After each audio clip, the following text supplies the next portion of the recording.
வணக்கம். வாழ்க்கையில் சிக்கனமாக இருக்கிறது தப்பு கிடையாதுங்க. ஆனால் கஞ்சத்தனமாக இருக்கக்கூடாது. ஒரு பெரிய கோடீஸ்வரர், அந்த காலத்தில் எல்லாத்துக்கும் வெத்தலை பாக்கு போடுற பழக்கம் உண்டு. ஒரு பெரிய கோடீஸ்வரர் தன்னுடைய கௌரவத்தை காட்டுறதுக்காக வெத்தலை பாக்கு பாக்ஸ் ஒன்று தங்கத்திலே செஞ்சுட்டார். அந்த தங்க வெத்தலை பாக்ஸுக்குள்ளே வெத்தலையெல்லாம் அடுக்கி 4-5 பேர் இருக்கிற இடத்துல கொண்டு வந்து கௌரவமாக அதை திறந்து வெத்தலை பாக்கு போடுறது அவருடைய பழக்கங்க. அந்த தங்க பாக்ஸில் காலையில் ஏஞ்சோடனே புது புது வெத்தலையே வாங்குவார். விலை உயர்ந்த வெத்தலையை வாங்கி அந்த தங்க பாக்ஸில் அடுக்கி மூடி வச்சுருவார்.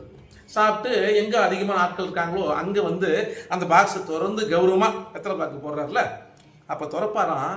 அதில் மேலே வந்து வாடி, ஒரு சில வெத்தலை வாடி போயிருக்கும், ஒரு சில வெத்தலை வந்து வதவதப்பாக இருக்கும்.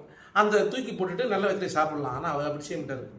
எந்த வாடி போயிருது அந்த வெத்தலையை, அதை ஏன் வீணாக்குவானே, கஞ்சனாச்சு, அந்த வெத்தலையை சுண்ணாம்பு போட்டு போடுவார். திரும்ப பாக்ஸை மூடி வச்சுருவார். இப்போ மேலே நல்ல வெத்தலை தான் இருக்கும். மறுபடியும் மதியமாக திறப்பாராம், அதில் ஒரு வெத்தலை வாடி போயிருக்கும், மேலே இருக்கிற வெத்தலை, அதை தான் எடுத்து போடுவாராம்.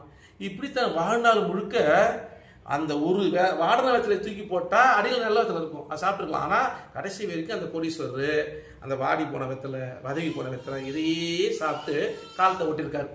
பாருங்கள், வாழ்க்கையிலங்க பெரிய இறைவன் நமக்கு எவ்வளோ சொத்து கொடுத்தாலும் சுகம் கொடுத்தாலும் கஞ்சித்தனமாக இருந்து ஒரு நல்ல வெத்தலை கூட மனுஷன் போடாமல் வாடிய வெத்தலையும் வதவி போன வெத்தலையுமே போட்டிருக்காருன்னா எவ்வளோ பெரிய கஞ்சம் பாருங்கள். நாம் அப்படி இருக்கலாமா? இறைவன் நமக்கு சிக்கனமாக இருக்க சொல்லி தந்திருக்கான். அதுக்காக கஞ்சனாக இருக்கக்கூடாது. சந்தோஷமாக இருங்க, சிக்கனமாக இருங்க, ஆனால் கஞ்சித்தனமாக வாழாதீங்க.